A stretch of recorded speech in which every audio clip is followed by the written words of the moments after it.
Hi friends, welcome back to my channel Physica class. Plus 2 Physics and Unit 1 Electric Charges and Fields Electric Field എന്ന video ആണ് നമ്മളിവിടെ ചെയ്യുന്നത്.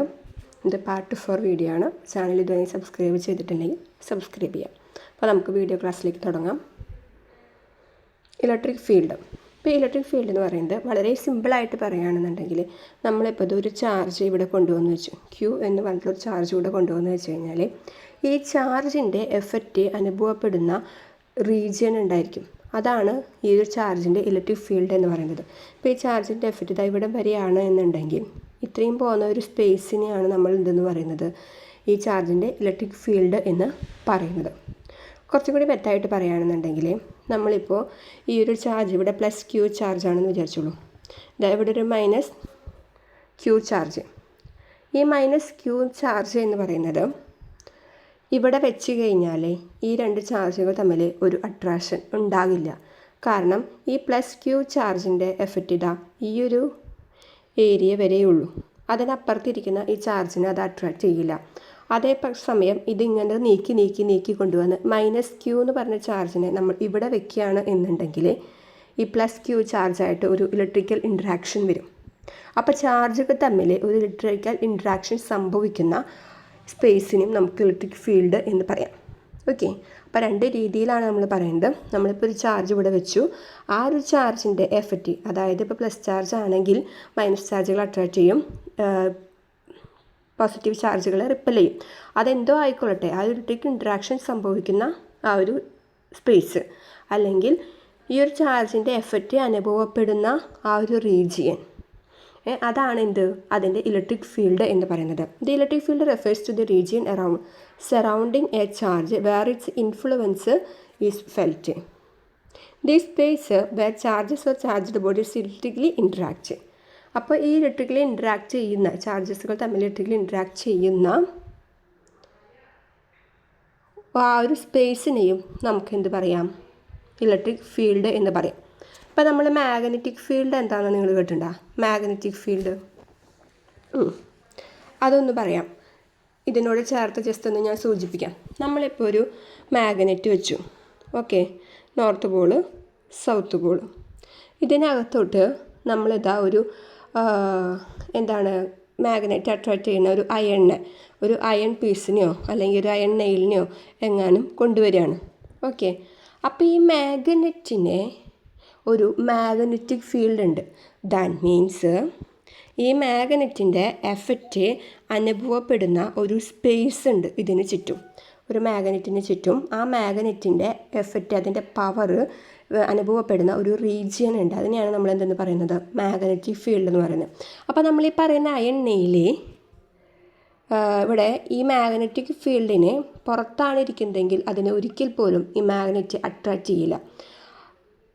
മനസ്സിലായോ? പക്ഷേ ഈ അയൺ നെയിൽ, അയണോ എന്തോ ആയിക്കൊള്ളട്ടെ, മാഗ്നറ്റ് അട്രാക്റ്റ് ചെയ്യുന്ന ഏതൊരു ഒബ്ജക്റ്റും ഇതിനങ്ങനെ നീക്കി കൊണ്ടുവരുമ്പോൾ അത് ഈ ഒരു സ്ഥലത്ത് എത്തിക്കഴിഞ്ഞാൽ, അതായത് ഈ മാഗ്നറ്റിൻ്റെ പവർ അനുഭവപ്പെടുന്ന മേഖലയിൽ എത്തിക്കഴിഞ്ഞാൽ ഈ അയൺ നെയിലിനെ ചാടി ഈ മാഗ്നറ്റ് എന്ത് ചെയ്യും, അട്രാക്റ്റ് ചെയ്യും.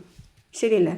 ഇങ്ങോട്ടേക്ക് വേഗം അതിനെ വലിച്ചെടുപ്പിക്കും. നിങ്ങൾ ശ്രദ്ധിച്ചിട്ടുണ്ടായിരിക്കും. നിങ്ങൾ ജസ്റ്റ് നിങ്ങളുടെ കയ്യിൽ ഒരു മാഗ്നറ്റ് ഉണ്ടെങ്കിൽ ഒരു സേഫ്റ്റി പിൻ എന്തെങ്കിലും എടുത്തിട്ട് നിങ്ങളങ്ങനെ അടുത്തേക്ക് കൊണ്ടുവന്ന പർട്ടിക്കുലർ പോയിന്റിൽ ഈ സേഫ്റ്റി പിന്നെ പെട്ടെന്ന് മാഗ്നറ്റിനെ അട്രാക്റ്റ് ചെയ്യും.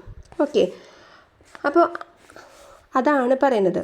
ദാറ്റ് മീൻസ് ആ ഒരു മാഗ്നറ്റിൻ്റെ പവർ അനുഭവപ്പെടുന്ന ഒരു റീജിയനിലേക്ക് നമ്മുടെ ഈ മാഗ്നറ്റ് അട്രാക്റ്റ് ചെയ്യുന്ന ഒരു ഒബ്ജക്റ്റ് എത്തിക്കഴിഞ്ഞാൽ മാത്രമാണ് അതിനെ അട്രാക്റ്റ് ചെയ്യുള്ളൂ. അതായത് മാഗ്നറ്റിൻ്റെ പവർ അനുഭവപ്പെടുന്ന റീജിയനെയാണ് നമ്മൾ മാഗ്നറ്റിക് ഫീൽഡ് എന്ന് പറയുന്നത്. അതുപോലെ തന്നെയാണ് ഇവിടെ എന്തും പറഞ്ഞിരിക്കുന്നത്, ഇലക്ട്രിക് ഫീൽഡ്. ഒരു ചാർജിൻ്റെ പവർ അനുഭവപ്പെടുന്ന റീജിയനാണ് അതിൻ്റെ ഇലക്ട്രിക് ഫീൽഡ്, അല്ലെങ്കിൽ ഇലക്ട്രിക് ചാർജസുകൾ തമ്മിൽ ഇലക്ട്രിക്കലി ഇൻട്രാക്ട് ചെയ്യുന്ന സ്പേസിനെയാണ് ഇലക്ട്രിക് ഫീൽഡ് എന്ന് പറയുന്നത്. അത് ഇലക്ട്രിക് ഫീൽഡ് എന്നുള്ള കോൺസെപ്റ്റ് കൊണ്ടുവന്നത് ആരാണ്? നമ്മുടെ മൈക്കൽ ഫാരഡേ ആണ്. ഇലക്ട്രിക് ഫീൽഡ് എന്നുള്ള കോൺസെപ്റ്റ് കൊണ്ടുവന്നത് മൈക്കൽ ഫാരഡേ ആണ്. ഓക്കെ, ഇനി നെക്സ്റ്റ് ടൈം ഇലക്ട്രിക് ഫീൽഡിൻ്റെ ഇൻറ്റൻസിറ്റി എന്ന് പറയുന്നത്. Intensity of electric field at any point is defined as the electric force per unit positive charge placed at that point. അപ്പോൾ വളരെ സിമ്പിളായിട്ട് ഞാൻ പറയുകയാണെന്നുണ്ടെങ്കിൽ ഇലക്ട്രിക് ഫീൽഡിൻ്റെ ഇൻറ്റൻസിറ്റിനെ നമുക്ക് E എന്ന് റെപ്രസെൻ്റ് ചെയ്യാം. ഓക്കെ, ഇലക്ട്രിക് ഫീൽഡിൻ്റെ ഇൻറ്റൻസിറ്റീനെ നമുക്ക് എന്ത് റെപ്രസെൻറ്റ് ചെയ്യാം? ഇ എന്ന് ഉപയോഗിച്ച് റെപ്രസെൻറ്റ് ചെയ്യാം. ഇതെന്താണെന്ന് പറഞ്ഞിരിക്കുന്നത്? Electric force per unit positive charge. Electric ഫോഴ്സിനെ റെപ്രസെൻറ്റ് ചെയ്യുന്ന ചിഹ്നം ഏതാണ്? എഫ്. എന്താണ്? എഫ്. ഇലക്ട്രിക് ഫോഴ്സിനെ റെപ്രസെൻറ്റ് ചെയ്യുന്ന ചിഹ്നം എന്താണ്? F. Electric force per unit positive charge. അപ്പോൾ യൂണിറ്റ് പോസിറ്റീവ് ചാർജ് എന്ന് പറയുന്നതാണ് എന്ത്? ക്യൂ എന്ന് പറയുന്നത്. That means F by Q. Okay, അപ്പോൾ ഇതാണ് ഈ ഇലക്ട്രിക് ഫീൽഡിൻ്റെ ഇൻറ്റൻസിറ്റി എന്ന് പറയുന്നത്. E which is equal to F by Q, electric force per unit positive charge. അപ്പോൾ ഇതാണ് ഇതിൻ്റെ ഇക്വേഷൻ. അപ്പോൾ ഇലക്ട്രിക് ഫീൽഡിൻ്റെ ഇക്വേഷൻ എന്താണ്? E equal to F by Q. വളരെയധികം ഇമ്പോർട്ടൻ്റ് ആയിട്ടുള്ളൊരു ഇക്വേഷനാണ്, പഠിച്ചു വയ്ക്കുക. Okay, E equal to F by Q എന്ന് പറയുന്നത്. ഓക്കെ, ഇനി ഇതിൻ്റെ ഒരു ബേസിക് കോൺസെപ്റ്റ് എന്താണെന്ന് ഞാൻ പറഞ്ഞുതരാം. ഇപ്പം നമ്മളിവിടെ ഒരു ചാർജ് ക്യൂ എന്ന് പറഞ്ഞിട്ടുള്ളൊരു ചാർജ് വെച്ചു. ഓക്കെ, ഈ ഒരു ചാർജിന് അതിൻ്റേതായ ഒരു ഇലക്ട്രിക് ഫീൽഡ് അതിന് ചുറ്റുമുണ്ടാവും. ഓക്കെ, അപ്പോൾ ഇതിൻ്റെ ആ ഒരു സ്പേസിലേക്ക്, ഇലക്ട്രിക് ഫീൽഡ് അനുഭവപ്പെടുന്ന ആ ഒരു സ്പേസിലെ ഏതെങ്കിലും ഒരു പോയിന്റിലേക്ക് നമ്മൾ എന്ത് കൊണ്ടുവരുന്നു? ഒരു ടെസ്റ്റ് ചാർജ് കൊണ്ടുവരുന്നു. ടെസ്റ്റ് ചാർജ് എന്ന് പറയുന്നത് നമ്മൾ സാധാരണ എടുക്കുക യൂണിറ്റ് പോസിറ്റീവ് ചാർജാണ്. ഓക്കെ, അപ്പോൾ ഒരു ടെസ്റ്റ് ചാർജ് കൊണ്ടുവരുന്നു. ടെസ്റ്റ് ചാർജ് എന്ന് പറയുന്നത് ഒരു യൂണിറ്റ് പോസിറ്റീവ് ചാർജിന് കൊണ്ടുവരുന്നു. ഓക്കെ, അപ്പോൾ എന്തുണ്ടാവും? ഈ ക്യൂ എന്ന് പറഞ്ഞതിലെ ഇവ തമ്മിലൊരു ഇലക്ട്രിക്കൽ ഇൻറ്ററാക്ഷൻ സംഭവിക്കും ഇല്ലേ? ഓക്കെ, അപ്പോൾ ഈ ഇൻറ്റൻസിറ്റി ഓഫ് ഇലക്ട്രിക് ഫീൽഡ് നമ്മൾ എങ്ങനെയാണ് കാൽക്കുലേറ്റ് ചെയ്യണമെന്നുണ്ടെങ്കിൽ, ഈ ടെസ്റ്റ് ചാർജ് ക്യൂ കൊണ്ടുവരുമ്പോൾ അതിനൊരു ഫോഴ്സ് എക്സ്പീരിയൻസ് ചെയ്യും. ഓക്കെ, ആ ഫോഴ്സ് ഉപയോഗിച്ചിട്ടാണ് ഈ ഇലക്ട്രിക് ഫീൽഡിൻ്റെ സ്ട്രെങ്ത്തിനെ നമ്മൾ കാൽക്കുലേറ്റ് ചെയ്യുന്നത്. അതുകൊണ്ടാണ് നമ്മൾ ആ ഇക്വേഷൻ എങ്ങനെ വന്നത്? E equal to F by Q എന്ന് പറഞ്ഞു വന്നത്. ഈ എഫ് എന്ന് പറയുന്നത് എന്താണ്? നമ്മളിങ്ങനെ കൊണ്ടുവരുന്ന യൂണിറ്റ് പോസിറ്റീവ് ചാർജ് ആയിട്ടുള്ള ഈ ക്യൂവിൽ എക്സ്പീരിയൻസ് ചെയ്യുന്ന ഫോഴ്സാണ്. ഓക്കെ, അപ്പോൾ ഇലക്ട്രിക് ഫീൽഡ് ആരുടെയാണ്? ഈ ക്യൂവിൻ്റെയാണ് ഇലക്ട്രിക് ഫീൽഡ് വരുന്നത്. ഓക്കെ, അതായത് ഒരു ചാർജിൻ്റെ ഇലക്ട്രിക് ഫീൽഡിൻ്റെ സ്പേസിലേക്കാണ് നമ്മൾ മറ്റൊരു ചാർജ് കൊണ്ടുവരുന്നത്. ആ രണ്ടാമത് കൊണ്ടുവന്ന ചാർജിലാണ് ഫോഴ്സ് എക്സ്പീരിയൻസ് ചെയ്യുന്നത്. ഓക്കെ, അപ്പോൾ അതൊന്ന് മനസ്സിലാക്കി വയ്ക്കുക. അതാണ് ഇലക്ട്രിക് ഫീൽഡിൻ്റെ ഇൻറ്റൻസിറ്റി ആയിട്ടുള്ളത്. ഇലക്ട്രിക് ഫീൽഡ് ഇൻറ്റൻസിറ്റി എന്ന് പറയുന്നത് നമ്മൾ കൊണ്ടുവരുന്ന ചാർജിൽ എക്സ്പീരിയൻസ് ചെയ്യുന്ന ഫോഴ്സാണ്. അതാണത് തീരുമാനിക്കുന്നത്. അതായത് ഒരു ചാർജിൻ്റെ ഇലക്ട്രിക് ഫീൽഡ് എന്ന് പറയുന്നത്, ഇലക്ട്രിക് ഫീൽഡിൻ്റെ ഇൻറ്റൻസിറ്റി തീരുമാനിക്കുന്നത് അതിലേക്ക് കൊണ്ടുവരുന്ന മറ്റൊരു ചാർജിൽ എക്സ്പീരിയൻസ് ചെയ്യുന്ന ഫോഴ്സാണ്. അതാണ് ഈ equal to F by Q എന്നുള്ള ഇക്വേഷൻ വരാനുള്ള കാരണം. ഓക്കെ, നമ്മൾ ഈ ഇക്വേഷൻ വന്നത് എന്തുകൊണ്ടാണെന്ന് പറഞ്ഞതെന്ന് മാത്രം. നിങ്ങൾ just intensity of electric field എന്ന് പറയുമ്പോൾ ഈ ഡെഫിനിഷൻ പഠിക്കാം, ഈ ഇക്വേഷൻ പഠിക്കാം, അത് മതി കേട്ടോ. ഓക്കെ, ഇനിയിപ്പോൾ നമ്മൾ പറഞ്ഞതിലെ E equal to F by Q ആണല്ലോ നമ്മുടെ ഇക്വേഷൻ. ഓക്കെ, ഇനിയിപ്പോൾ ഈ ക്യൂ എന്ന് പറയുന്നത് യൂണിറ്റ് പോസിറ്റീവ് ചാർജ് ആയതുകൊണ്ട് നമ്മളതിനെ 1 എന്നെടുത്തു എന്ന് വിചാരിക്കാം. ക്യൂ എന്ന് പറയുന്നത് യൂണിറ്റ് പോസിറ്റീവ് ചാർജ് ആയതുകൊണ്ട് ക്യൂവിൻ്റെ വാല്യൂ +1 ആണെന്നുണ്ടെങ്കിൽ ഇ എന്ന് പറയുന്നത് എന്തിന് ഈക്വൽ ആയിരിക്കും? എഫിന് ഈക്വൽ ആയിരിക്കും. ഇ എന്ന് പറയുന്നത് എന്തിന് ഈക്വൽ ആയിരിക്കും? എഫിന് ഈക്വൽ ആയിരിക്കും. ഇനി നമുക്കിതിൻ്റെ ഇക്വേഷൻസ് ഒന്ന് എഴുതി നോക്കിയാലോ. നിങ്ങൾക്കറിയാവുന്ന ഇക്വേഷനാണ്. എഫിൻ്റെ ഇക്വേഷൻ എന്താണ്? രണ്ട് ചാർജുകൾ, ഇപ്പോൾ ക്യൂവും ഈ പ്ലസ് ക്യൂവും അടുപ്പിച്ച് വരുമ്പോൾ അവ തമ്മിലൊരു ഇലക്ട്രിക്കൽ ഇൻട്രാക്ഷൻ ഉണ്ടായിരിക്കും. ക്യൂവിൻ്റെ ഇലക്ട്രിക് ഫീൽഡിൽ ഈ പ്ലസ് ക്യൂ വരുമ്പോൾ അവ തമ്മിൽ ഇലക്ട്രിക്കൽ ഇൻട്രാക്ഷൻ ഉണ്ടായിരിക്കും. അതുമൂലം ഒരു ഫോഴ്സ് ഇതിനെ എക്സ്പീരിയൻസ് ചെയ്യുന്നുണ്ടെന്ന് പറഞ്ഞു. ആ ഫോഴ്സിൻ്റെ ഇക്വേഷൻ നമുക്ക് കുളോംസ് ലോ പ്രകാരം എഴുതാം. എങ്ങനെയാണ്? 1/4πε ക്യൂ ഇൻറ്റു ക്യൂ അല്ലേ? രണ്ട് ചാർജുകൾ അങ്ങനെയല്ലേ? Divided r², r unit vector ഫോമിൽ എഴുതുമ്പോൾ ഇങ്ങനെ എഴുതാം. അങ്ങനെയാണെങ്കിൽ ഇലക്ട്രിക് ഫീൽഡിൻ്റെ ഇക്വേഷൻ എന്തായിരിക്കും? എഫ് ബൈ ക്യൂ ആണല്ലേ. അപ്പോൾ എഫ് ബൈ ക്യൂ എന്ന് പറയുമ്പോൾ എന്താണ്? എഫ് ബൈ ക്യൂ എന്ന് പറയുമ്പോൾ ഈ ക്യൂവും അതേപോലെ തന്നെ എന്താണ്, ഈ വരുന്ന ക്യൂവും ക്യാൻസലായി പോവും. ശരിയാണല്ലോ. അപ്പോൾ ബാക്കി നമുക്ക് ഇക്വേഷൻ എന്ത് വരും? 1/4πε Q/r², r യൂണിറ്റ് വെക്റ്റർ എന്ന് എഴുതാൻ പറ്റും. ഓക്കെ, അപ്പോൾ ഇതാണ് നമ്മുടെ ഇക്വേഷൻ വരാം. ഇനി ഇതിൽ നമുക്ക് ഇതിൻ്റെ SI യൂണിറ്റ്, ഈ ഇക്വേഷൻ ജസ്റ്റ് മനസ്സിലാക്കാൻ വേണ്ടി പറഞ്ഞത് മാത്രം. എഫിൻ്റെ ഇക്വേഷൻ നിങ്ങൾക്കറിയാം. ഈയുടെ ഇക്വേഷൻ എന്ന് പറയുന്നത് F/Q ആണ്. അപ്പോൾ ഈ ക്യൂവും ക്യാൻസലായി പോകുമ്പോൾ 1/4πε Q/ ക്യാപിറ്റൽ ലെറ്റർ Q/R² ആണ് വരിക. ഓക്കെ, ഇനി ഇതിൻ്റെ ഒരു SI യൂണിറ്റും ഡയമെൻഷൻ ഫോർമുല എന്ന് പറയാം. ഇപ്പോൾ electric field that is equal to force by Q എന്ന് പറഞ്ഞു ഞാൻ. ഫോഴ്സിൻ്റെ യൂണിറ്റ് എന്ന് പറയുന്നത് ന്യൂട്ടൺ ആണ്. ചാർജിൻ്റെ യൂണിറ്റ് എന്ന് പറയുന്നത് കൂളോമാണ്. സോ ന്യൂട്ടൺ പെർ കൂളോം എന്നാണ് ഇതിൻ്റെ യൂണിറ്റായിട്ട് വരുന്നത്. അപ്പോൾ ഇലക്ട്രിക് ഫീൽഡിൻ്റെ യൂണിറ്റ് SI യൂണിറ്റ് എന്ന് പറയുന്നത് ന്യൂട്ടൺ പെർ കൂളോമാണ്. ഡയമെൻഷണൽ ഫോർമുല എന്തായിരിക്കും? ഫോഴ്സിൻ്റെ ഡയമെൻഷണൽ ഫോർമുല എന്താണ്? പഠിച്ചു വയ്ക്കേണ്ടതാണ് കേട്ടോ. ബൈ ഹാർട്ടായിട്ട് പഠിച്ചു വയ്ക്കേണ്ട ഒരു സാധനമാണ്. mL(T⁻²) ഡിവൈഡഡ് ബൈ ചാർജിൻ്റെ എന്ന് പറയുന്നത് സത്യത്തിൽ ഇൻറ്റൻസിറ്റി എന്നുള്ളൊരു ഇതിലാണ് വരിക, ചാർജ് കേട്ടോ. അപ്പോൾ ചാർജിൻ്റെ ഡയമെൻഷണൽ ഫോർമുല എന്ന് പറയുന്നത് I/T ആണ്. അപ്പോൾ ഇതിനെ നമുക്കൊന്ന് മാറ്റി, I എന്ന് പറയുന്നത് ഇൻറ്റൻസിറ്റി കേട്ടോ. ഈ T എന്ന് പറയുന്നത് മുകളിലേക്ക് പോകുമ്പോൾ എന്തായി? T⁻⁻1 ആയി. അപ്പോൾ -2ഉം -1 എന്ന് പറയുമ്പോൾ എന്തായി? T⁻³ ആയി. ശരിയല്ലേ? അപ്പോൾ നമ്മുടെ ഇക്വേഷൻ എന്ന് പറയുന്നത് mL(T⁻³ I⁻⁻1 എന്നിങ്ങനെ ആയിരിക്കും. അപ്പോൾ ഇലക്ട്രിക് ഫീൽഡിൻ്റെ ഡയമെൻഷൻ ഫോർമുല എന്ന് പറയുന്നത് mL(T⁻³ I⁻⁻1 ആയിരിക്കും. കാരണം ഈ താഴെ ഇതിലായി മുകളിലേക്ക് പോകുമ്പോൾ I⁻⁻1 എന്ന് വരും. ഓക്കെ, അപ്പോൾ intensity of electric field means electric force per unit positive charge. Clear ആണല്ലോ? ഇലക്ട്രിക് ഫീൽഡ് എന്ന് വെച്ചാൽ എന്താണ്? ഒരു ചാർജിന് ചുറ്റും അതിൻ്റെ എഫക്റ്റ് അനുഭവപ്പെടുന്ന ഒരു സ്പേസ്, അല്ലെങ്കിൽ ചാർജ്ഡ് ബോഡീസ് തമ്മിൽ ഇലക്ട്രിക്കൽ ഇൻറ്ററാക്ഷൻ നടക്കുന്ന സ്പേസ്. ഓക്കെ, ഇനി അടുത്തത് നമുക്ക് പഠിക്കാനുള്ളത് intensity of electric field at point due to point charge.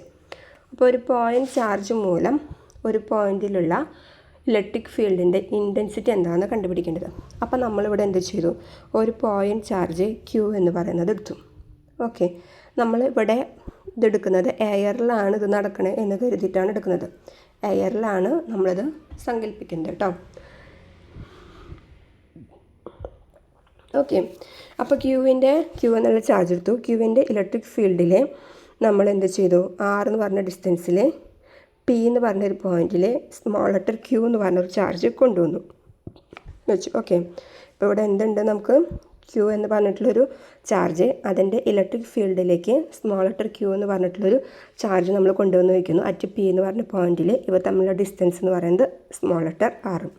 Okay, അപ്പോൾ എന്താണ് ഈ Q എന്ന് പറഞ്ഞ ക്യാപിറ്റൽ Q എന്ന് പറഞ്ഞ ചാർജിൻ്റെ ഇലക്ട്രിക് ഫീൽഡിൻ്റെ ഡയറക്ഷൻ ഇങ്ങോട്ടേക്കായിരിക്കും. ഓക്കെ, അപ്പോൾ നമ്മളിവിടെ കണക്കാക്കുന്നത് ഈ ക്യൂവിൻ്റെ ഇലക്ട്രിക് ഫീൽഡിലെ P എന്ന പോയിൻറ്റിൽ ഈ Q എന്ന് പറഞ്ഞ പോയിൻ്റ് ചാർജ് വരുമ്പോൾ ഉണ്ടാകുന്ന ഇലക്ട്രിക് ഫീൽഡാണ്. ഓക്കെ, അപ്പോൾ അതിന് മുന്നേ നമുക്ക് എന്ത് വേണം? ക്യൂവിൻ്റെ ഇലക്ട്രിക് ഫീൽഡാണ് നമ്മൾ കാൽക്കുലേറ്റ് ചെയ്യുന്നത്. Okay, the intensity of electric field at a point due to a point charge. അപ്പോൾ നമുക്ക് ഈ ക്യൂവിനെ ഇവിടെയാണ്, ഈ ക്യൂവിൻ്റെ ഇലക്ട്രിക് ഫീൽഡാണ് നമുക്ക് കണ്ടുപിടിക്കേണ്ടത്. ഓക്കെ, ഈ ക്യാപിറ്റൽ ക്യൂവിൻ്റെ ഇലക്ട്രിക് ഫീൽഡാണ് നമ്മൾ കണ്ടുപിടിക്കേണ്ടത്. ഈ സ്മോൾ ലെറ്റർ ക്യൂവിനാണ് എന്ത്? ഫോഴ്സ് എക്സ്പീരിയൻസ് ചെയ്യുന്നത്. ഓക്കെ, അപ്പോൾ നമുക്ക് ഇവിടെ ഒരു ടെസ്റ്റ് ചാർജ് നമ്മളിവിടെ സ്മോൾ ലെറ്റർ ക്യൂ എന്ന് പറയുന്ന ഒരു ടെസ്റ്റ് ചാർജ് നമ്മൾ കൊണ്ടുവരുന്നു. ആ ടെസ്റ്റ് ചാർജിനാണ് എന്തുണ്ടാവുന്നത്? ഫോഴ്സ് എക്സ്പീരിയൻസ് ചെയ്യുന്നത്. ഇലക്ട്രിക് ഫീൽഡ് ആരുടെയാണ്? നമ്മൾ ഫസ്റ്റ് വയ്ക്കുന്ന ക്യാപിറ്റൽ ക്യൂ എന്ന് പറയുന്ന ചാർജിൻ്റെ. ഇപ്പോൾ ഏറ്റവും ആദ്യം നമ്മൾ എന്ത് ചെയ്യുന്നു? സ്മോൾ ലെറ്റർ ക്യൂവിൻ്റെ എക്സ്പീരിയൻസ് ചെയ്യുന്ന ഒരു ഫോഴ്സ് എത്രയാണ് എന്നുള്ളത് കണ്ടുപിടിക്കുന്നു. അപ്പോൾ നമ്മൾ പറഞ്ഞു കഴിഞ്ഞു ഇത് നമ്മൾ ചെയ്യുന്നത് ഏതിലാണ്? എയറിലാണ്. എയറിലായതുകൊണ്ട് 1/4πε0 എന്ന് വരും. പിന്നെ capital Q into small letter Q divided by R², R unit vector ആയിരിക്കും. ഓക്കെ, നമ്മൾക്ക് അറിയാവുന്ന ഇക്വേഷൻ നമ്മൾ എഴുതുന്നു. അത് കഴിഞ്ഞാൽ ഇലക്ട്രിക് ഫീൽഡ് ക്യാപിറ്റൽ ക്യൂ മൂലമുണ്ടാകുന്ന ഇലക്ട്രിക് ഫീൽഡ് എന്ന് പറയുന്നത് F/Q ആണ്. അപ്പോൾ നമ്മുടെ ഇക്വേഷൻ എന്തായിരിക്കും? ഈ സ്മോൾ ലെറ്റർ ക്യൂവും ഈ ക്യൂവും ക്യാൻസലായി പോകുന്നർത്ഥം. അപ്പോൾ ബാക്കിയുള്ളത് എന്തായിരിക്കും? 1/4πε0 capital Q/R² unit vector. 6 unit വെക്ടറിന് വരും. ദാറ്റ് മീൻസ് അവിടെ നിങ്ങൾ നോക്കിയേ, ഇവിടെ എപ്സിലോൺ നോട്ട് എടുത്തത് എന്തുകൊണ്ടാണെന്ന് അറിയില്ല, അത് എയറിലായതുകൊണ്ടാണ് കേട്ടോ ഇവിടെ എപ്സിലോൺ നോട്ട് എടുക്കാനുള്ള കാരണം. അപ്പോൾ ഇതിൽ നിന്ന് നിങ്ങൾക്ക് മനസ്സിലാക്കുന്ന കാര്യം, ഈ ഇലക്ട്രിക് ഫീൽഡ് എന്ന് പറയുന്നത് r² ഇൻവേഴ്സ്ലി പ്രൊപ്പോർഷണലാണ്. ശരിയാണല്ലോ. ദാറ്റ് മീൻസ് E എന്ന് പറയുന്നത് r² ഇൻവേഴ്സ്ലി പ്രൊപ്പോർഷനാണ്. ഈ പ്രൊപ്പോർഷൻ ടു 1/r² എഴുതാം. അപ്പോൾ അതിൻ്റെ ഒരു ഗ്രാഫ് ഒന്ന് നിങ്ങൾ നോട്ട് ചെയ്ത് വയ്ക്കുക. ഇലക്ട്രിക് ഫീൽഡും ഡിസ്റ്റൻസും തമ്മിലുള്ള ഗ്രാഫ് പറയുമ്പോൾ എന്ത് വരും? Electric field is directly proportion to 1/r² ആണ്. അപ്പോൾ അതിൻ്റെ ഒരു ഗ്രാഫ് ഇങ്ങനെ ഒരു ഷേപ്പിലായിരിക്കും എന്നുള്ളത് ഓർത്ത് വയ്ക്കുക കേട്ടോ. ഇലക്ട്രിക് ഫീൽഡും ഡിസ്റ്റൻസ് ആറും തമ്മിലുള്ള graph. Electric field due to system of charges. അപ്പോൾ ഒന്നിലധികം ചാർജസ് മൂലം ഉണ്ടാകുന്ന ഇലക്ട്രിക് ഫീൽഡ് എന്താണെന്നാണ് ഇവിടെ നോക്കുന്നത്. അപ്പോൾ നമ്മൾ ഒന്നിലധികം ചാർജസ് എടുക്കുകയാണ്. Q1, Q2, Q3, Q4 with respect to point O എന്ന് പറയുന്നത്. ഇനി ഈ പോയിന്റിലേക്കാണ് നമ്മളൊരു യൂണിറ്റ് പോസിറ്റീവ് ചാർജ് കൊണ്ടുവരുന്നത് കേട്ടോ.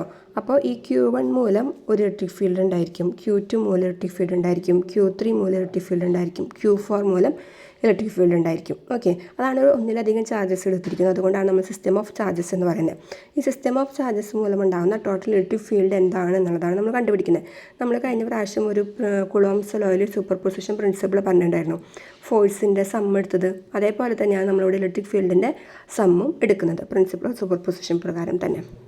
അപ്പോൾ Q1 എന്ന് പറഞ്ഞ ചാർജ് മൂലം ഉണ്ടാകുന്ന ഇലക്ട്രിക് ഫീൽഡാണ് E1, Q2 മൂലം ഉണ്ടാകുന്നതാണ് എന്ത് E2, Q3 മൂലം ഉണ്ടാകുന്നത് E3, Q4 മൂലം ഉണ്ടാകുന്ന ഇലക്ട്രിക് ഫീൽഡ് E4.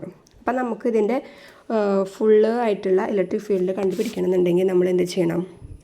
O എന്ന് പറഞ്ഞ പോയിന്റിലുള്ള ഇലക്ട്രിക് ഫീൽഡ് കണ്ടുപിടിക്കണമെന്നുണ്ടെങ്കിൽ നമ്മൾ എന്ത് ചെയ്യണം? ഓരോ ചാർജ് മൂലം ഉണ്ടാകുന്ന ഇലക്ട്രിക് ഫീൽഡുകൾ തമ്മിൽ നമ്മൾ ആഡ് ചെയ്യണം. That means E1 vector plus E2 vector plus E3 vector plus E4 vector എന്ന് നമ്മൾ ചെയ്യണം. ഇനി ഓരോന്നിൻ്റെ ഇക്വേഷൻ ഒന്ന് എഴുതാം. അപ്പോൾ എല്ലാറ്റിലും നമ്മളിപ്പോൾ ഇതെല്ലാം എടുക്കുന്നത് എയറിലാണ് എന്നൊരു കൺസിഡറേഷൻ ഇതിലില്ല. ഇതിൽ നമ്മൾ ജനറലൈസ് ചെയ്തിട്ടാണ് പറയുന്നത്. That means 1/4πε. അത് കോമൺ ആണല്ലേ. ഇലക്ട്രിക് ഫീൽഡിൻ്റെ ഇക്വേഷൻ എന്താണ്? 1/4πε Q/r², r യൂണിറ്റ് വെക്ടർ. ശരിയല്ലേ? ഓക്കെ, അപ്പോൾ ഇതിൻ്റെ യൂണിറ്റ് വെക്ടറും കൂടി അല്ലെങ്കിൽ അതിൻ്റെ പൊസിഷൻ വെക്ടറും കൂടി നമുക്ക് പറയാം. Q1 വിത്ത് റെസ്പെക്ട് ടു ഓയിലേക്കുള്ള ആ ഒരു ഡിസ്റ്റൻസ് എന്ന് പറയുന്നത് Q1 നിന്ന് r1 വെക്ടർ, Q2 നിന്ന് r2O വെക്ടർ, Q3 നിന്ന് r3O വെക്ടർ, Q4 നിന്ന് r4O വെക്ടർ. ഓക്കെ, അങ്ങനെയാണ് വരുന്നത്.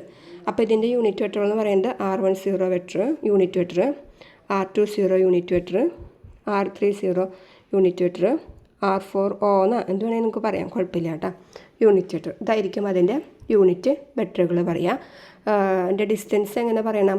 r10, r20, r30, r40. Okay, അപ്പോൾ ഈ 4 കേസിൽ ഇലക്ട്രിക് ഫീൽഡിൻ്റെ കേസിലും 1/4πε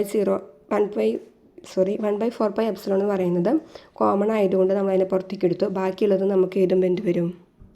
Q1/r10. Q1ൻ്റെ ഡിസ്റ്റൻസ് എന്ന് പറയുന്നത് r10 ആയിരുന്നു, അതിൻ്റെ സ്ക്വയർ, അതിൻ്റെ കറസ്പോണ്ടിങ് ആയിട്ടുള്ള unit vector r10 unit vector plus Q2 divided by എന്താണ് ഡിസ്റ്റൻസ്? r20ൻ്റെ സ്ക്വയർ, അതിൻ്റെ യൂണിറ്റ് വെക്ടറിൽ r20 unit vector plus Q3 divided by r30 square, r30 unit vector plus Q4 divided by r40 square, r40യുടെ unit vector. ഇങ്ങനെയായിരിക്കും നമ്മുടെ equation വരിക. അപ്പോൾ ഇതിനൊന്ന് ജനറലൈസ് ചെയ്തിട്ട് ഐയുടെ ഫോമിൽ നമ്മൾ നാളെ എഴുതിയത് ഓർമ്മയില്ലേ? അപ്പോൾ അങ്ങനെ തന്നെ എഴുതാം. Electric field E vector which is equal to 1/4πε. Sigma notation ഇട്ടിട്ട് എഴുതിയത് I = 1 to n QI divided by RI0 square, RI0 unit vector എന്ന് നമുക്ക് എഴുതാം. ഓക്കെ, അപ്പോൾ ഇതാണ് ജനറലൈസ് ചെയ്തിട്ടുള്ള ഒരു ഇക്വേഷൻ എന്ന് പറയുന്നത്. ഒരു സിസ്റ്റം ഓഫ് ചാർജസ്, ഒന്നിലധികം ചാർജസുകൾ വരുമ്പോൾ അതിൻ്റെ ഇലക്ട്രിക് ഫീൽഡ് കണ്ടുപിടിക്കാനായിട്ട് നമുക്ക് എന്ത് ചെയ്താൽ മതി? അതൊന്ന് ആഡ് ചെയ്താൽ മതിയാവും. Okay, principle of super position പ്രകാരം തന്നെയാണെന്നും നമുക്ക് വേണമെങ്കിൽ പറയാം. കുളോംസ് ലോൻ്റെ നമ്മൾ സൂപ്പർ പൊസിഷൻ പ്രിൻസിപ്പിൾ പഠിച്ചില്ലേ, അതുപോലെയൊക്കെ തന്നെയാണ് ഇവിടെ വരുന്നത്. ഇനി അടുത്തത് ഇലക്ട്രിക് ഫീൽഡ് ലൈൻസ്. നമ്മൾ പറഞ്ഞോളൂ ഇലക്ട്രിക് ഫീൽഡ് ഉണ്ടായിരിക്കും എന്ന് പറഞ്ഞു. അപ്പോൾ ഇലക്ട്രിക് ഫീൽഡ് ലൈൻസ് എന്താണെന്ന് നമുക്ക് നോക്കാം. ആദ്യം നമുക്കതിൻ്റെ കുറച്ച് പ്രോപ്പർട്ടീസ് നോക്കാം. Field lines start from positive charges and end at negative charges. അപ്പോൾ ഒരു ഫീൽഡ്, ഇലക്ട്രിക് ഫീൽഡ് എന്ന് പറയുന്നത് പോസിറ്റീവ് ചാർജിൽ നിന്ന് ഇങ്ങനെ തുടങ്ങും. കണ്ടോ, പോസിറ്റീവ് ചാർജിൽ നിന്ന് തുടങ്ങി ഒരു നെഗറ്റീവ് ചാർജിലായിരിക്കും അത് അവസാനിക്കുക. ഓക്കെ, പോസിറ്റീവ് ചാർജിൽ നിന്ന് തുടങ്ങി നെഗറ്റീവ് ചാർജിലായിരിക്കും അവസാനിക്കുക. ഇനിയിപ്പോൾ ഒരു സിംഗിൾ ചാർജേ ഉള്ളൂ എന്ന് വിചാരിക്കുക, അതായത് പോസിറ്റീവ് ചാർജ് മാത്രമാണ് ഉള്ളത് എന്നുണ്ടെങ്കിലോ, കണ്ടോ ഇവിടെ നിങ്ങളൊന്ന് നോക്കി നോക്കിയേ, ഇവിടെ പോസിറ്റീവ് ചാർജാണ്, ഇത് പോസിറ്റീവാണ് കേട്ടോ, പോസിറ്റീവ് ചാർജ് ആണുള്ളതെന്നുണ്ടെങ്കിൽ അതിൽ ഇലക്ട്രിക് ഫീൽഡ് ലൈൻസ് നമുക്ക് തുടങ്ങുന്നത് പോസിറ്റീവ് ചാർജ് എന്നാണ്, അവസാനിക്കുന്ന നെഗറ്റീവ് ചാർജാണ്. അപ്പോൾ അവിടെ രണ്ട് ചാർജ് ഇല്ല, ഒറ്റ ചാർജേ ഉള്ളൂ, പോസിറ്റീവ് ചാർജ് മാത്രമേ ഉള്ളൂ. അപ്പോൾ അങ്ങനെ ആകുമ്പോൾ അവിടെ എന്ത് സംഭവിക്കും, ഈ പോസിറ്റീവ് ചാർജിൽ നിന്ന് ഇലക്ട്രിക് ഫീൽഡ് ലൈൻസ് ഇങ്ങനെ കണ്ടോ ഇങ്ങനെ പോയിക്കൊണ്ടിരിക്കും, ഇൻഫിനിറ്റിയിലേക്ക് പോയിക്കൊണ്ടിരിക്കും. അവിടെ ചെന്ന് അവസാനിക്കില്ല എന്നർത്ഥം. ഓക്കെ, കാരണം അവസാനിക്കുക അവിടെ നെഗറ്റീവ് ചാർജ് ഇല്ല. അപ്പോൾ ഒരു പോസിറ്റീവ് സിംഗിൾ ചാർജ് ആണെങ്കിൽ പോസിറ്റീവ് ചാർജ് മാത്രമേ ഉള്ളൂവെങ്കിൽ ഇലക്ട്രിക് ഫീൽഡ് ലൈൻസ് ഇൻഫിനിറ്റിയിലേക്ക് പോയിക്കൊണ്ടിരിക്കും. അതാണ് ഇവിടെ പറയുന്നത്. For a single charge they go to infinity. Positive charge ആണെങ്കിൽ ഇൻഫിനിറ്റിക്ക് പോയിക്കൊണ്ടിരിക്കും, നെഗറ്റീവ് ചാർജ് ആണെങ്കിൽ അവർ ഇൻഫിനിറ്റിയിൽ നിന്ന് വരുന്ന പോലെ ആയിരിക്കും. ദാറ്റ് മീൻസ് ഇപ്പോൾ ഒരു നെഗറ്റീവ് ചാർജ് ആണെന്നുണ്ടെങ്കിൽ ഇൻഫിനിറ്റിയിൽ നിന്ന് ഈ ലൈൻസ്, ഇലക്ട്രിക് ഫീൽഡ് ലൈൻസ് ഇങ്ങനെ വരുന്നത് പോലെയായിരിക്കും. ഓക്കെ, ഇലക്ട്രിക് ഫീൽഡ് ലൈൻസ് എന്ന് പറയുന്നത് ഇൻഫിനിറ്റിയിൽ നിന്ന് വരുന്നതായിരിക്കും. ഓക്കെ, അപ്പോൾ ഇത് പോസിറ്റീവ് ചാർജ്, ഇത് നെഗറ്റീവ് ചാർജ്. ഇപ്പോൾ പോസിറ്റീവ് ചാർജ് എന്നാണെങ്കിൽ ഇൻഫിനിറ്റിയിലേക്ക് ഇലക്ട്രിക് ഫീൽഡ് ലൈൻസ് പോയിക്കൊണ്ടിരിക്കും, നെഗറ്റീവ് ചാർജ് ആണെന്നുണ്ടെങ്കിൽ എന്താണ്, ഇൻഫിനിറ്റിയിൽ നിന്ന് ഇലക്ട്രിക് ഫീൽഡ് ലൈൻസ് വന്നുകൊണ്ടിരിക്കും. ഇവിടെ നിങ്ങൾ നോക്കി നോക്കിയേ, ഇവിടെ കണ്ടോ, ഇത് പോസിറ്റീവ് ചാർജ്, ഇത് നെഗറ്റീവ് ചാർജ്. അപ്പോൾ പോസിറ്റീവ് ചാർജിൽ നിന്ന് ഇലക്ട്രിക് ഫീൽഡ് ലൈൻസ് തുടങ്ങി നെഗറ്റീവ് ചാർജിൽ വന്ന് അവസാനിച്ചു. കണ്ടോ, അത് കഴിഞ്ഞിട്ട് കണ്ടോ ഇവിടെ നോക്കി നോക്കിയാൽ പോസിറ്റീവ് ചാർജിൽ നിന്ന് അങ്ങനെ പുറത്തേക്ക് പോകുന്നു. ഈ സൈഡിലാണെങ്കിൽ ഇൻഫിനിറ്റിയിൽ നിന്ന് നെഗറ്റീവ് ചാർജിലേക്ക് ഇലക്ട്രിക് ഫീൽഡ് ലൈൻസ് വരുന്നു. അപ്പോൾ ഒരു ഇലക്ട്രിക് ഫീൽഡ് ലൈൻസിൻ്റെ ഡയറക്ഷൻ മനസ്സിലായല്ലോ. പോസിറ്റീവിൽ നിന്ന് സ്റ്റാർട്ട് ചെയ്യണു, നെഗറ്റീവിൽ അവസാനിക്കുന്നു. പോസിറ്റീവ് മാത്രമുള്ള വെച്ചെങ്കിൽ എല്ലാ ഇലക്ട്രിക് ഫീൽഡ് ലൈൻസും പുറത്തേക്ക് പോകുന്നു. നെഗറ്റീവ് മാത്രമാണെങ്കിൽ ഇൻഫിനിറ്റിയിൽ നിന്ന് എല്ലാ ഇലക്ട്രിക് ഫീൽഡ് ലൈൻസും നെഗറ്റീവിലേക്ക് വന്ന് ചേരുന്നു. അപ്പോൾ ആദ്യത്തെ പോയിൻ്റ് ക്ലിയർ ആണല്ലോ. ഓക്കെ, ഇലക്ട്രിക് ഫീൽഡ് ലൈൻസ് എന്ന് പറയുന്നത് സ്പേസിലാണെന്നുണ്ടെങ്കിൽ, അതായത് സ്പേസിലാണെന്ന് പറയുമ്പോൾ ഫ്രീ ഓഫ് ചാർജസ്, അതായത് മറ്റ് ചാർജസിൻ്റെ പ്രസൻസ് ഒന്നും അവിടെ ഇല്ല എന്നുണ്ടെങ്കിൽ അതെന്താണ്, they are continuous curves without break. അവിടെ ഒരു ബ്രേക്ക് കൂടാതെ അങ്ങനെ ഇലക്ട്രിക് ഫീൽഡ് ലൈൻസ് കണ്ടിന്യൂസ് ആയിട്ട് പോയിക്കൊണ്ടിരിക്കും. അപ്പോൾ ഫസ്റ്റ് പോയിന്റ് ക്ലിയർ ആണെന്ന് വിചാരിക്കുന്നു. Second point, the lines of force terminate at the surface of a charged body. അപ്പോൾ ഈ പോകുന്ന ഈ ലൈൻസ് ഓഫ് ഫോഴ്സുകൾ എവിടെയെങ്കിലും ടെർമിനേറ്റ് ചെയ്യുന്നുണ്ടെങ്കിൽ അതൊരു ചാർജ്ഡ് ബോഡിയുടെ സർഫസിൽ മാത്രമായിരിക്കും. ഇപ്പോൾ പോസിറ്റീവ് ചാർജിൽ നിന്ന് സ്റ്റാർട്ട് ചെയ്യുന്ന ഇലക്ട്രിക് ഫീൽഡ് ലൈൻസ് അത് അവസാനിക്കുന്നുണ്ടെങ്കിൽ, ഓക്കെ, അത് അവസാനിക്കുന്നുണ്ടെങ്കിൽ എന്താണ്, ഒരു ചാർജ്ഡ് ബോഡിയിൽ മാത്രമായിരിക്കും. Okay, positive charge, negative charge. Positive ചാർജിൽ നിന്ന് നെഗറ്റീവ് ചാർജിലേക്ക് ട്രാവൽ ചെയ്യുന്നതൊരു കർവ്ഡ് ലൈനായിട്ടാണ് കേട്ടോ, കർവ്ഡ് ലൈനായിട്ടാണ്. അപ്പോൾ അത് അവസാനിക്കുന്ന ഒരു ചാർജ്ഡ് ബോഡിയുടെ സർഫസിൽ മാത്രമായിരിക്കും. Third point, two lines of force never cross each other. ഈ ഒരു പോയിന്റ് മാത്രം ആലോചിച്ച് വയ്ക്കുക. അതായത് ഒരിക്കൽ പോലും രണ്ട് ഇലക്ട്രിക് ഫീൽഡ് ലൈൻസുകൾ തമ്മിൽ ഇങ്ങനെ ക്രോസ് ചെയ്ത് പോവില്ല. ഓക്കെ, ഒരിക്കൽ പോലും ലൈൻസ് ഓഫ് ഫോഴ്സുകൾ, ഇലക്ട്രിക് ഫീൽഡ് ലൈൻസുകൾ ഒരിക്കലും ഇതേപോലെ ക്രോസ് ചെയ്യില്ല. ഓക്കെ, അങ്ങനെ ഒരിക്കലും സംഭവിക്കില്ല. ഇനി fourth point, tangent to the lines of force at any point gives the direction of the electric field at that point. ഇപ്പോൾ അതായത് ലൈൻസ് ഓഫ് ഫോഴ്സ് എടുക്കാം. ഓക്കെ, ഇപ്പോൾ ഞാനിതവിടെ ഒരു ലൈൻ എടുത്തു. ഈ എ ബി എന്ന് പറയുന്നതാണ് ഇത് ഇലക്ട്രിക് ഫീൽഡിൻ്റെ ലൈൻ അല്ലെങ്കിൽ ലൈൻസ് ഓഫ് ഫോഴ്സ്. അപ്പോൾ ഇതിൽ ഈ ഒരു പോയിന്റിൽ എന്താ അറിയണം, ഇലക്ട്രിക് ഫീൽഡിൻ്റെ ഡയറക്ഷൻ നമുക്ക് അറിയണമെന്നുണ്ടെങ്കിൽ അവിടെ എന്ത് ചെയ്താൽ മതി, ആ പോയിന്റിൻ്റെ ഒരു ടാൻജൻറ്റ് വരച്ചാൽ മതി. ഓക്കെ, ആ പോയിന്റിൻ്റെ ഒരു ടാൻജൻറ്റ് വരയ്ക്കുക. ഇപ്പോൾ എവിടെയാണോ ഒരു പോയിന്റ് മാർക്ക് ചെയ്യുന്നത് ആ പോയിന്റിൻ്റെ ടാൻജൻറ്റ് വരയ്ക്കുക. അതായിരിക്കും ഇലക്ട്രിക് ഫീൽഡിൻ്റെ ഡയറക്ഷൻ എന്ന് പറയുന്നത്. ഇപ്പോൾ ലൈൻസ് ഓഫ് ഫോഴ്സ് പോകുമ്പോൾ ഏത് പോയിന്റിലെയും ഇലക്ട്രിക് ഫീൽഡിൻ്റെ ഡയറക്ഷൻ നമുക്ക് കണ്ടുപിടിക്കണമെന്നുണ്ടെങ്കിൽ അതിൻ്റെ ടാൻജൻറ്റ് വരച്ചാൽ മതി, നമുക്ക് എന്ത് കിട്ടും, ഇലക്ട്രിക് ഫീൽഡിൻ്റെ ഡയറക്ഷൻ കിട്ടും. ഓക്കെ, ഇനി fifth point, in a uniform electric field lines of forces പാരലലും സ്ട്രേറ്റ് ലൈൻ ആയിരിക്കും. ഓക്കെ, യൂണിഫോം ഇലക്ട്രിക് ഫീൽഡ് ആണ് എന്നുണ്ടെങ്കിൽ അവിടെ ലൈൻസ് ഓഫ് ഫോഴ്സുകൾ പാരലലും സ്ട്രേറ്റ് ലൈൻ ആയിരിക്കും, അല്ലെങ്കിൽ സ്ട്രേറ്റ് ലൈൻ ആയിരിക്കില്ല, കർവ്ഡ് ആയിരിക്കും. നോൺ യൂണിഫോം ആണെങ്കിൽ Sixth point, the number of lines of force per unit area is proportional to the magnitude of electric field. More concentration of lines represents the stronger field. അപ്പോൾ കൂടുതൽ electric field lines ഉണ്ടെങ്കിൽ അത് stronger ആണ്, electric field strong ആണ് എന്ന് അർത്ഥം. ഇനി lines of force per unit area എന്ന് പറയുന്നത് ഇലക്ട്രിക് ഫീൽഡിൻ്റെ മാഗ്നിറ്റ്യൂഡിന് പ്രൊപ്പോർഷണൽ ആയിരിക്കും. Last point, electric field lines do not form any closed loops. This is from the conservative nature of electric field. Electric field ഒരിക്കലും ഒരു ക്ലോസ്ഡ് ലൂപ്പ് എന്ന് പറയുന്നത് form ചെയ്യുന്നില്ല. ഓക്കെ, ഇപ്പോൾ ഇവിടെ നമ്മളിവിടെ നോക്കുകയാണെങ്കിലും ഇതിവിടെ ഇങ്ങനെ ഒരു ക്ലോസ്ഡ് ലൂപ്പായിട്ട് അവസാനിച്ചിട്ടില്ല. ഇത് പിന്നെയും പോസിറ്റീവ് ചാർജിൽ നിന്ന് ഇലക്ട്രിക് ഫീൽഡ് പുറത്തേക്കും നെഗറ്റീവ് ചാർജിലേക്ക് ഇലക്ട്രിക് ഫീൽഡ് ഇങ്ങനെയും വന്നുകൊണ്ടിരിക്കുന്നുണ്ട്, ക്ലോസ്ഡ് ലൂപ്പായിട്ട് അവസാനിക്കുന്നില്ല.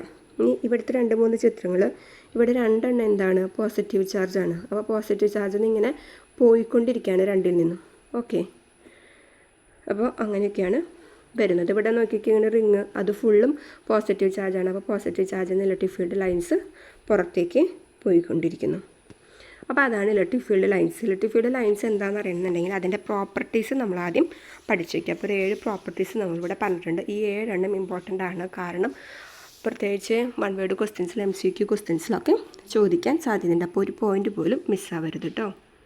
ഇനി ഇലക്ട്രിക് ഫ്ലക്സ് എന്താണെന്ന് നോക്കാം. Electric flux through A surface is the total number of electric lines of force passing through it normally.